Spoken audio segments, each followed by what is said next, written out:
అడుగుతున్నా, సూటిగా అడుగుతున్నా, సమాధానం చెప్పమంటున్నా. మీ ఏఐజీ ఎవరైతే ఉన్నారో ఆ రోజు సుప్రీంకోర్టులో అఫిడవిట్ వేశాడా లేదా ఈ చింతలపూడిలో నేను అడుగుతున్నా, సమాధానం చెప్పమని జగన్మోహన్ రెడ్డికి సవాలు విసురుతున్నానని చెప్పి కూడా నేను మీకు తెలియజేస్తున్నా. తర్వాత జైలుకు పోయాడు. జైలుకు పోయిన విషయం జ్ఞాపకం ఉంది కదా మీ అందరికీ. ఓకే, బెయిల్ కోసం ఢిల్లీకి వెళ్లి సోనియా గాంధీ కాళ్ళు పెట్టుకున్నాడు. పులివెందల పులి, అవునా కాదా?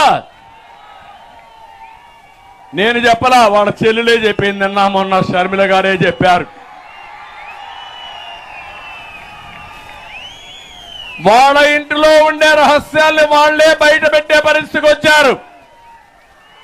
ఈ విషయానికి సమాధానం చెప్పమని